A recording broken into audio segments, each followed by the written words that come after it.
Aspirants welcome two aspirants मंत्रा। तो जैसे कि हमने लास्ट क्लास में अपनी ट्रिग्नोमेट्री कंप्लीट की थी, ट्रिग्नोमेट्री की एमसीक्यू सीरीज़ भी कंप्लीट की थी। आज हम अपने नए टॉपिक के साथ स्टार्ट कर रहे हैं स्टूडेंट्स, जो कि है पॉलिनोमियल्स।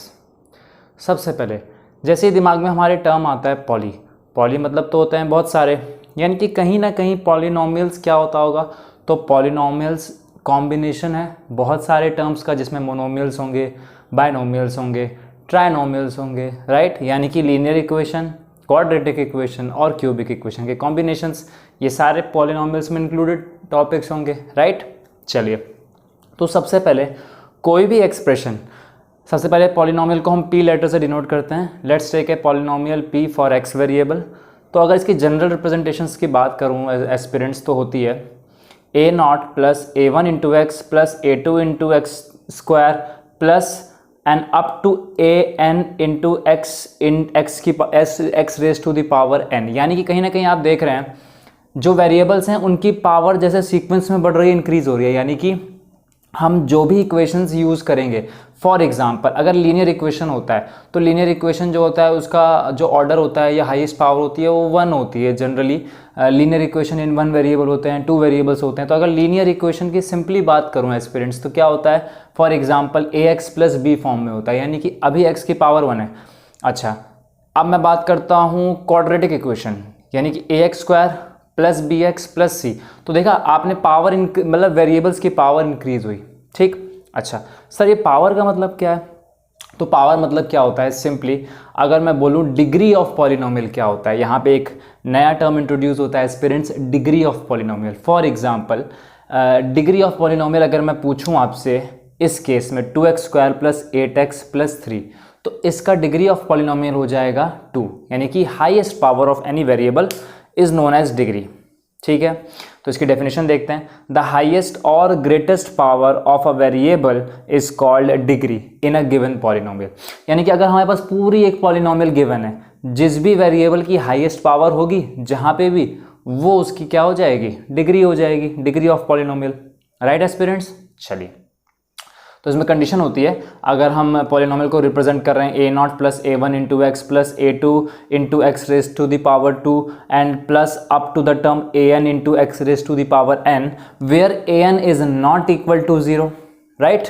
ए एन जो है वो 0 के इक्वल नहीं होगा क्योंकि पॉलिनोमियल्स की सीक्वेंस चल रही है, and it is called a polynomial in variable x of degree n, ठीक है। यहाँ पे डिग्री यानी कि हाईएस्ट पावर और डिग्री एन है, n नंबर ऑफ टर्म्स चल रहे हैं ना, 1 2 3। अब जैसे कि इसकी पावर कितनी है 1 2, फिर अगले वाले की 3 हुई होगी, फिर 4, और ऐसे करते करते 1 2 3 अप टू n टर्म्स चल रहा है, राइट एस्पिरेंट्स। चलिए, तो सर पॉलिनोमियल्स में हमको क्या पढ़ना है 10th क्लास में? हमको क्या पढ़ना है बच्चों, तो हमको देखना है इसमें रूट्स कैसे निकालते हैं, ठीक है, जीरोज ऑफ पॉलिनोमियल कैसे निकालते हैं, इक्वेशन कैसे बनाते हैं जीरोज ऑफ पॉलिनोमियल से, ये छोटे मोटे रिलेशंस देखने हैं। और ओवर एंड ऑल ये चैप्टर बहुत ही इजी है। तो चलिए देखते हैं एक एक करके। सबसे पहले polynomial of degree 1 is called linear polynomial, right. यानी कि कोई भी पॉलिनोमियल होगा, अगर उसका डिग्री 1 है तो ऐसे पॉलिनोमियल को लीनियर पॉलिनोमियल कहा जाता है। For example 5x minus 4। अब जैसे कि आप देख सकते हैं 5x माइनस 4 में x वेरिएबल है और इसकी पावर तो 1 है। जैसी पावर 1 होगी भाई क्या बन जाएगा, लीनियर पॉलिनोमियल। यानी कि एक किस फॉर्म में होता है लीनियर पॉलिनोमियल, तो ax प्लस बी फॉर्म में इसको रिप्रेजेंट कर सकते हैं, right, where a and b are real parts, ठीक है। अब देखते हैं polynomial of degree 2 is called quadratic polynomial. अब भाई किसी भी पॉलिनोमियल की जो हाईएस्ट पावर होगी किसी भी वेरिएबल की, यानी कि उसकी डिग्री अगर 2 होगी तो वो क्वाड्रेटिक पॉलिनोमियल कहलाएगा, राइट। यानी कि 2x square plus 3x minus 4। अब यहाँ पे क्या है भाई, हाईएस्ट डिग्री तो 2 है, यानी कि हाईएस्ट पावर। तो जैसे ही किसी भी इक्वेशन में अगर आपको दिख जाए वेरिएबल की पावर 2 है और इस फॉर्मेट में है, तो वो हमेशा क्वाड्रेटिक पॉलिनोमियल कहलाएगा, राइट एस्पिरेंट्स। यानी कि ये किस फॉर्म में होता है, ax square plus b x plus c. General representation of quadratic equation होता है ax square plus b x plus c is equal to 0, right, ठीक है सर। क्यूबिक जिसमें 3 होगा, तो polynomials of degree 3 is called cubic polynomial. अब अच्छा, इसकी क्या एक्सप्रेशन होगी, तो इसकी एक्सप्रेशन होगी ax cube plus b x square plus c x plus d, right, where c is the constant for x variable and d is the constant term, right. तो कहीं ना कहीं आपने देखा जैसे जैसे पावर डिग्री इंक्रीज होता है वैसे वैसे नंबर ऑफ टर्म्स भी इंट्रोड्यूस होते जाते हैं, इंक्रीज होते जाते हैं, राइट। वही सेम पैटर्न फॉलो करता है पॉलिनोमियल की जो हमने जनरल एक्सप्रेशन देखी थी बच्चों, ठीक है। चलिए अच्छा, अब अगला टॉपिक आता है zero polynomial. Sir zero polynomial क्या है? मान लो अगर एक पॉलिनोमियल है जिसमें खाली कांस्टेंट टर्म्स हैं, खाली कांस्टेंट टर्म्स हैं, ऐसे पॉलिनोमियल्स को ज़ीरो पॉलिनोमियल कहा जाता है। यानी कि a polynomial which contains only constant term is called a zero of polynomial. For example 5 एक कांस्टेंट टर्म है, ठीक है, तो ज़ीरो पॉलिनोमियल हो गया ये। For example b x raise to the power 0 + 3। अब किसी की power x raise to the power 0 है तो ये तो 1 ही बन जाएगा, b + 3। तो क्या हुआ, ऐसे पॉलिनोमियल्स कहलाते हैं ज़ीरो पॉलिनोमियल्स, ठीक है। यानी कि बेसिकली इनमें क्या हो रहा है, कांस्टेंट टर्म्स हैं, वेरिएबल्स नहीं है, या फिर मिसिंग है, या वेरिएबल्स खत्म हो जाते हैं, राइट। चलिए ज़ीरो ऑफ पॉलिनोमियल क्या है सर? तो ज़ीरो ऑफ पॉलिनोमियल तो बहुत ही इंपॉर्टेंट टॉपिक है और बड़ा बेसिक सा है, बहुत ही सिंपल है इसको समझना। इसके पहले डेफिनेशन देखते हैं। A real number k, let's take a real number k is said to be zero of polynomial px if pk is equal to 0। भाई इसका मतलब क्या हुआ? इसका मतलब सिंपल ये हुआ सर, अगर आपको कोई भी पॉलिनोमियल दे रखा है, ठीक है, अगर आप उस एक्सप्रेशन को आप ज़ीरो के इक्वल रख देते हैं, या अगर आप ज़ीरो से इक्वेट कर देते हैं उस गिवन इक्वेशन ऑफ पॉलिनोमियल को, तो हमेशा जो आपको वो रिजल्ट देगा वो आपको ज़ीरो ऑफ पॉलिनोमियल देगा, राइट। चलिए एग्जाम्पल से और बेहतर समझते हैं। For example if I take a polynomial px is equal to 2x + 3, right. तो अब मैं अगर बोलूँ 2x + 3 लिया, यहाँ लिखता हूँ मैं, तो 2x + 3 इज इक्वल टू 0 हो गया। यानी कि ये नेक्स्ट स्टेप में कितना हो जाएगा, 2x is equal to -3, right, 0 के इक्वल रखा। और नेक्स्ट स्टेप में x की वैल्यू कितनी आ जाएगी, -3/2। यानी कि इस पर्टिकुलर पॉलिनोमियल का जो ज़ीरो ऑफ पॉलिनोमियल है, यानी कि कौन से वैल्यू पे ये 0 हो जाएगा, राइट, कौन से वैल्यू पे ये पूरी इक्वेशन 0 हो जाएगी, वो है -3/2। सर प्रूव करके दिखाइए। दिखाते हैं प्रूव करके।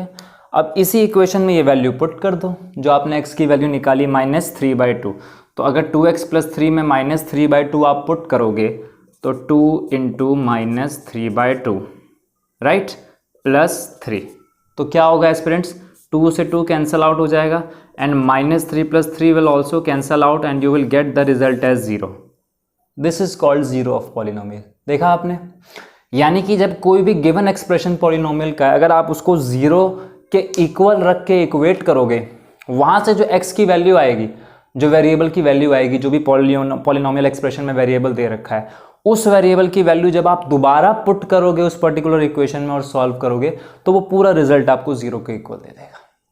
इसलिए इसको ज़ीरो ऑफ पॉलिनोमियल कहा जाता है, राइट। चलिए तो आप इसका स्क्रीनशॉट ले लीजिए, मैं साइड हो जाता हूँ, फिर आगे बढ़ते हैं। चलिए अब देखते हैं हम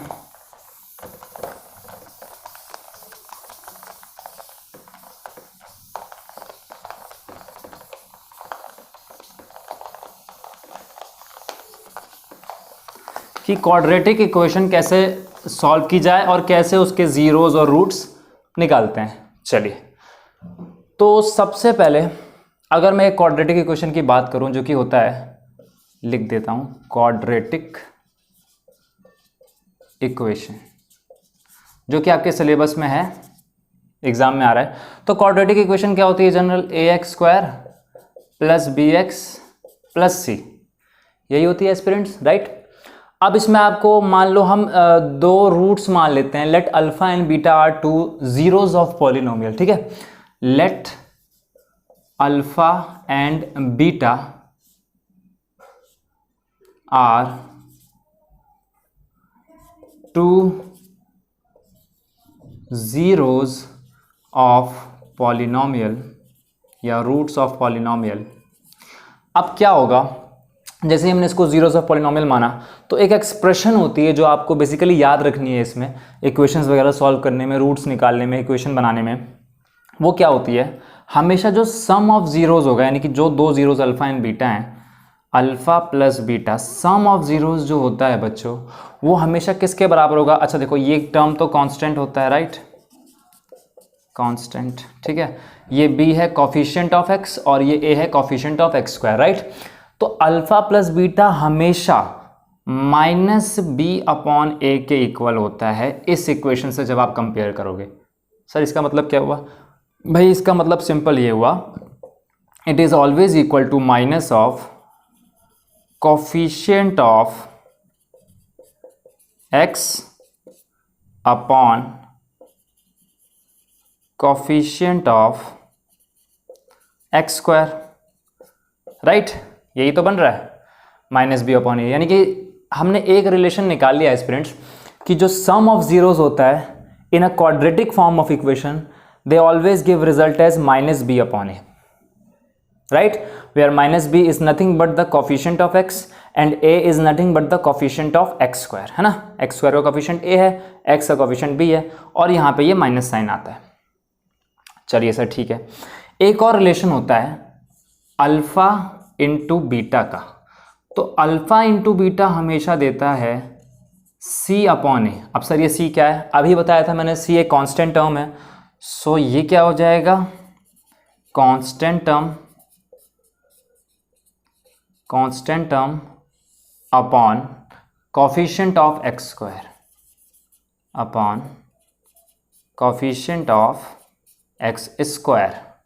ये दो रिलेशंस आपके सबसे ज़्यादा इंपॉर्टेंट है, जिसमें इसमें मैक्सिमम क्वेश्चंस इसी टॉपिक से आते हैं, ठीक है। तो आप सबसे पहले इसका स्क्रीनशॉट ले लीजिए, मैं साइड हो जाता हूँ, ठीक है। आई होप आपने स्क्रीनशॉट ले लिया होगा। अब देखिए इसी रिलेशन से क्वेश्चंस अलग अलग फॉर्मेट में कैसे पूछता है और इससे क्वाड्रेटिक इक्वेशन कैसे बनाते हैं। क्वाड्रेटिक इक्वेशन जो हम फॉर्म करते हैं एक्चुअल में वो इन रूट्स की वैल्यू से कैसे निकालते हैं, तो उसका भी सिंपल फॉर्मूला है। क्या होता है फॉर्मूला क्वाड्रेटिक इक्वेशन का? जब रूट्स गिवन हो और इक्वेशन बनानी हो, राइट, यानी कि अल्फा और बीटा की वैल्यूज आपको गिवन होगी या फिर सम और प्रोडक्ट गिवन होगा, तो x square minus alpha plus beta into x plus alpha beta. अब ध्यान से देखिए आप, यही तो है ये जो हम टर्म पहले बनाते थे क्वाड्रेटिक इक्वेशन वाली जो फॉर्म होती है इक्वेशन की, वो क्या होती है? A x square plus b x plus c. ये एक्चुअल में वही चीज़ है, खाली जब आपके जीरोस ऑफ पॉलिनोमियल इंट्रोड्यूस हो जाते हैं तो वो इस फॉर्म में रिप्रेजेंट होता है। चलिए सर कोई एग्जांपल बताइए तो ज़्यादा अच्छे से समझ में आएगा। ठीक है बताते हैं भाई। एक क्वेश्चन लेते हैं, मान लो if sum of 0 is 2 given है क्वेश्चन में, ठीक है, and product of 0 is 3, ठीक है। एक रैंडमली क्वेश्चन ले लिया, तो क्वेश्चन आपसे पूछेगा find the quadratic equation, right. तो बस सेम यही प्रोसीजर अप्लाई करना है। सम ऑफ 0 दे रखा है 2, यानी कि अल्फा प्लस बीटा दे रखा है आपको 2, तो x square minus 2 into x plus alpha into beta यानी कि प्रोडक्ट ऑफ 0, राइट एस्पिरेंट्स। तो प्रोडक्ट ऑफ 0 कितना दे रखा है? 3 प्लस 3, यानी कि जो इक्वेशन बन जाएगी वो क्या बन जाएगी? X square minus 2x plus 3, यही बनेगी। अच्छा सर, तो क्या इसको कुछ वेरीफाई वगैरह भी कर सकते हैं? करते हैं ना वेरीफाई। अभी आपको बताया सम ऑफ जीरोस का फॉर्मूला होता है alpha plus beta is equal to minus b upon a, right. तो माइनस बी क्या है सर? माइनस बी है आपका माइनस का -2, ठीक है सर। ए क्या है? 1 है। तो क्या ये माइनस माइनस साइन प्लस नहीं बन जाएगा? बिल्कुल प्लस बन जाएगा। You will get result as 2, यानी कि अल्फा प्लस बीटा 2 आना चाहिए। क्वेश्चन में यही तो दे रखा है, सम ऑफ 0 इज 2। देख लो, प्रूफ भी कर दिया हमने फॉर्मूले से, राइट। अच्छा सर, अल्फा और बीटा का भी करके दिखाइए। तो अल्फा इंटू बीटा यानी कि प्रोडक्ट ऑफ जीरोस, तो प्रोडक्ट ऑफ जीरोस 3 आना चाहिए। इसमें देखते हैं सी अपॉन ए होता है, c upon a constant upon coefficient of x square, यानी कि 3 upon coefficient of x square तो 1 है। इसका आंसर कितना आ गया? 3 आ गया। और प्रोडक्ट ऑफ 0 तो 3 दे रखा था, ये भी वेरीफाई हो गया। यानी कि आप अपनी इक्वेशन बनाने के बाद इस फॉर्मूले में, गिवन फॉर्मूले में alpha plus beta is equal to minus b upon a और alpha into beta is equal to c upon a, values put करके आप वेरीफाई करके भी दिखा सकते हैं क्वेश्चन में। देखा कितना सिंपल है। चलिए इस सैम्पल क्वेश्चन का भी आप स्क्रीनशॉट ले लीजिए, जो रेंडमली हमने एक एग्जांपल लिया, फिर आगे बढ़ते हैं। चलिए आगे बढ़ते हैं।